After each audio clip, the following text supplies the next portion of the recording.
Bismillahirrahmanirrahim. Assalamualaikum warahmatullahi wabarakatuh. Jumpa lagi dengan saya di Abil Maiwa Channel. Jadi teman-teman, channel ini merupakan channel pendidikan tempat kita berbagi tentang aplikasi pendidikan, Microsoft Office, serta tips dan triks komputer. Jadi selamat malam dan selamat berbahagia buat teman-teman guru honorer di seluruh Indonesia. Di video kali ini teman-teman, kembali lagi kita akan berbagi sebuah video tentang soal materi kompetensi teknis untuk untuk desain pembelajaran, sintaks model pembelajaran. Jadi soal kompetensi teknis yang akan kami bahas di sini itu berpotensi muncul di ujian P3K guru nantinya. Artinya bukan soalnya muncul, tapi tipe soal yang mirip yang bisa saja muncul nantinya di ujian P3K guru.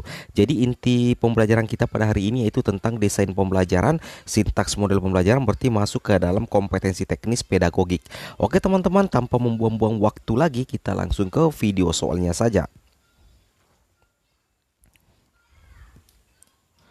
Jadi di sini untuk soal pertama teman-teman ya. Untuk soal pertama adalah salah satu aktivitas siswa yaitu melakukan penyelidikan atau mencari data referensi sumber untuk bahan diskusi.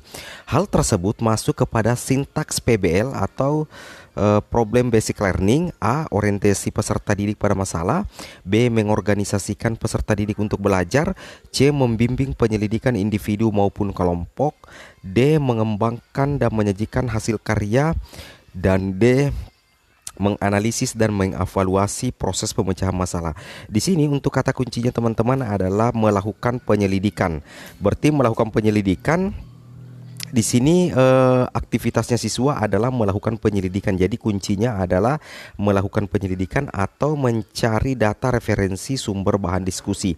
Nah, itu masuk ke dalam sintaks yang mana?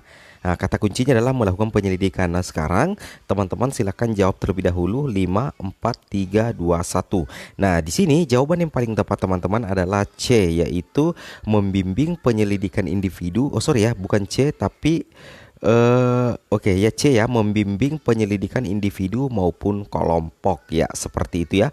Karena kenapa admin katakan di sini kata kuncinya adalah melakukan penyelidikan, berarti di sini aktivitasnya itu masuk ke dalam sintaks yaitu guru membimbing penyelidikan individu, baik itu secara individu maupun secara kelompok. Seperti itu teman-temannya. Jadi kata kunci penyelidikan masuk juga di salah satu poin pertimbangan sehingga kita memilih opsi jawaban C. Nah, jika seandainya ada teman-teman yang tidak sependapat dengan jawaban admin, tidak masalah, kita diskusi di kolom komentar. Oke, kita lanjut lagi teman-teman di soal nomor 2. Nah, di sini kata kuncinya di sini teman-teman ya, problem basic learning. Di sini kenapa admin memilih C tadi, membimbing penyelidikan individu maupun kelompok? Di sini sudah ada langkah kerjanya. Salah satu langkah kerjanya ada di sini teman-teman, yaitu ada kalimat membimbing penyelidikan individu maupun kelompok. Sehingga sudah pasti bahwa jawaban yang admin pilih tadi itu adalah jawaban yang paling benar. Oke, kita lanjut lagi ke soal nomor 2. Soal nomor 2 seperti ini teman-teman ya. Untuk menilai siswa dalam memahami paragraf, guru meminta siswa menuliskan kembali dengan menggunakan kalimatnya sendiri. Teknik penilaian apakah yang sebaiknya dilakukan? Nah, di sini kata kuncinya teman-teman adalah memahami paragraf ya. Kata kuncinya adalah memahami paragraf. Nah, jadi kalau kita katakan memahami paragraf, itu berarti masuk ke dalam ranah kognitif. Nah, berarti masuk ke dalam ranah kognitif, atau memahami paragraf itu bisa juga masuk ke dalam ranah pengetahuan. Nah, di sini teman-teman harap jangan pernah terkecoh dengan kalimat di sini teman-teman ya. Teman-teman jangan terkecoh dengan kalimat menuliskan. Jangan sampai karena ada kalimat menuliskan di sini maka teman-teman lebih cenderung memilih produk. Nah, saya ulangi, jangan terkecoh dengan kata menuliskan teman-teman ya, tapi yang jadi patokan di sini adalah memahami paragraf. Kenapa bisa memahami paragraf? Karena di sini untuk menilai siswa dalam memahami paragraf. Nah, memahami paragraf itu masuk ke dalam ranah pengetahuan. Kalau masuk ke dalam ranah pengetahuan atau kognitif, berarti itu secara otomatis berkisar di antara jawaban B atau C. Karena untuk kognitif itu berarti kita memilih penilaian tertulis atau penilaian tes lisan, itu masuk ranah kognitif teman-teman ya. Nah, seperti itu. Nah, namun di sini kata kunci kedua adalah siswa menuliskan. Berarti kalau dia menuliskan berarti ada tes tertulisnya teman-teman. Berarti kalau siswa menuliskan berarti itu dalam bentuk tes tertulis.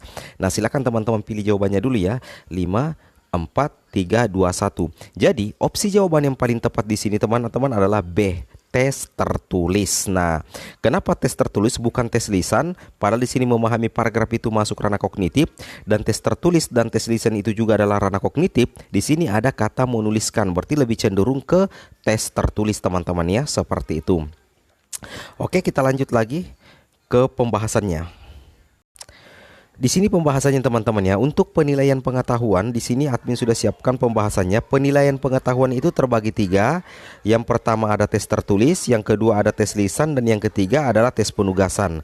Tes tertulis itu contohnya pilihan ganda, benar salah, menjodohkan, isian, melengkapi atau uraian. Sedangkan yang dikatakan tes lisan itu contohnya perintah, kuis, dan tanya jawab. Maksudnya tanya jawab ini tidak dalam bentuk tulisan tetapi dalam bentuk langsung atau lisan teman-teman ya. Kemudian untuk penugasan itu contohnya adalah tugas yang dilakukan secara individu atau kelompok di sekolah, di luar sekolah, dan di dalam rumah. Seperti itu teman-teman ya. Oke, kita lanjut lagi ke soal berikutnya teman-teman ya. Soal berikutnya adalah pertanyaan yang bertujuan untuk memunculkan minat dan keingintahuan peserta didik sehingga perhatian peserta didik terfokus sebaiknya dilakukan pada saat. Nah, di sini kata kuncinya teman-teman adalah memunculkan minat ya. Memunculkan minat, kemudian keingintahuan peserta didik, dan menarik perhatian peserta didik. Ada 3 kata kunci utama teman-teman ya. Nah, memunculkan minat, kemudian keingintahuan peserta didik atau perhatian peserta didik sebagai guru itu biasanya kita lakukan di awal pembelajaran. Admin ulangi, sebagai guru untuk memunculkan minat, menarik perhatian peserta didik, kemudian memunculkan keingintahuan peserta didik terhadap suatu pelajaran, itu biasanya kita lakukan di awal pembelajaran teman-teman ya. Kita adakan di awal pembelajaran, sehingga secara otomatis sudah jelas sekali jawabannya. Apakah A kegiatan inti, B refleksi, C penutup, D pendahuluan, dan E tanya jawab. Nah, silakan teman-teman jawab dulu ya. 5, 4, 3, 2, dan 1. Nah, di sini jawaban yang paling tepat teman-teman adalah pendahuluan ya. Jadi biasanya untuk memunculkan minat, memunculkan keingintahuan peserta didik, dan menarik perhatian peserta didik itu biasanya kita lakukan di pendahuluan ya, atau di awal pembelajaran. Nah, kalau di kegiatan inti itu sudah kita tidak lakukan lagi teman-teman ya, karena kegiatan inti itu sudah kita pada saat itu sudah menggunakan model pembelajaran, strategi pembelajaran, atau penggunaan media. Di refleksi juga, kemudian penutup itu kita sudah mengakhiri pembelajaran teman-teman ya. Kemudian di sesi tanya jawab itu kita sudah tidak memunculkan lagi minat karena kita sudah membahas atau melakukan tanya jawab dengan siswa, baik itu secara individu atau secara kelompok, seperti itu. Jadi untuk memunculkan minat, keingintahuan peserta didik, dan perhatian peserta didik itu biasanya dilakukan di awal atau pendahuluan. Oke, kita lanjut lagi teman-teman ya di soal berikutnya. Nah, soal berikutnya adalah guru memastikan setiap peserta didik dalam kelompok memilih dan mengetahui prosedur pembuatan proyek produk yang akan dihasilkan. Adalah kegiatan guru dalam model project based learning pada sintaks. A. Mendesain perencanaan proyek, kemudian menyusun jadwal pembuatan, C. Pertanyaan mendasar, D. Memonitor keaktifan dan perkembangan proyek, dan E. Menguji hasil. Nah, di sini langsung admin berikan kata kunci ya. Guru memastikan setiap peserta didik dalam memilih dan mengetahui proses pembuatan. Ini berarti ada prosedur teman-teman ya, itu mengetahui prosedur pembuatan proyek atau produk yang dihasilkan. Nah, di sini ada kata mengetahui prosedur pembuatan proyek produk yang akan dihasilkan. Nah, silakan teman-teman pilih dulu jawabannya ya. 5, 4, 3, 2, 1. Nah, jawaban yang paling tepat di sini, karena di sini ada mengetahui prosedur pembuatan proyek, berarti jawaban yang paling tepat adalah mendesain perencanaan proyek. Berarti kita mengetahui prosedur, berarti ada kegiatan mendesain perencanaan proyek. Seperti itu teman-teman ya. Kalau misalkan ada yang tidak pendapat atau ada opsi jawaban yang lain, silahkan komen di kolom komentar sementara kita saling berdiskusi teman-teman ya. Oke, kita lanjut lagi ke soal berikutnya. Soal berikutnya adalah berikut penerapan Project Based Learning PJBL kecuali A. Topik materi yang dipelajari peserta didik merupakan topik yang bersifat kontekstual. B. Peserta didik tidak digiring untuk menghasilkan satu proyek saja. C. Proyek harus selesai dalam satu pertemuan. D. Proyek merupakan bentuk pemecahan masalah. E. Bahan, alat, dan media yang dibutuhkan untuk membuat proyek diusahakan tersedia di lingkungan sekitar. Nah, ada kata kecuali teman-teman ya, ada kata kecuali ya.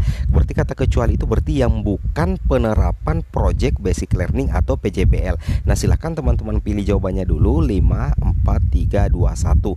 Nah, di sini sudah sangat jelas sekali yang bukan ke dalam penerapan Project Basic Learning teman-teman ya. Di sini sudah jelas sekali teman-teman ya. Kira-kira apa jawabannya? Silahkan teman-teman jawab sendiri ya. Oke, kita lanjut teman-teman ya. Oh, berarti ini masih belum soal terakhir teman-teman ya. Ini masih bukan soal terakhir. Berarti jawaban yang paling tepat di sini adalah C teman-teman ya, yaitu proyek harus selesai dalam satu pertemuan. Ini jelas bukan penerapan Project Basic Learning. Karena Project Basic Learning itu proyek itu tidak mungkin diselesaikan dalam satu pertemuan saja. Seperti itu teman-teman ya. Oke, kita lanjut ke soal berikutnya atau soal terakhir ya. Ini adalah soal terakhir. Pada model pembelajaran Basic Learning ada aktivitas membahas kelayakan proyek yang telah dibuat dan membuat pelaporan produk karya untuk dipaparkan kepada orang lain. Kegiatan tersebut masuk kepada sintak. A. Memonitor keaktifan dan perkembangan proyek. B. Menguji hasil. C. Evaluasi pengalaman. D. Pertanyaan mendasar. Dan E. Stimulasi. Nah, silahkan teman-teman admin berikan dulu kata kuncinya. Kata kuncinya di sini adalah membahas kelayakan proyek. Kalau membahas kelayakan proyek berarti kita selalu memonitor perkembangan setiap kegiatan proyek. Nah, di sini sudah jelas sekali jawabannya teman-teman ya. Jadi ini giliran teman-teman untuk menjawab pertanyaan ini. Jadi silakan teman-teman jawab pertanyaan ini dan tulis jawaban teman-teman di kolom komentar untuk pertanyaan nomor terakhir. Seperti itu teman-teman ya. Oke teman-teman, mungkin cukup sampai di sini video informasi admin. Semoga video ini bermanfaat. Jangan lupa like, comment, and subscribe. Assalamualaikum warahmatullahi wabarakatuh.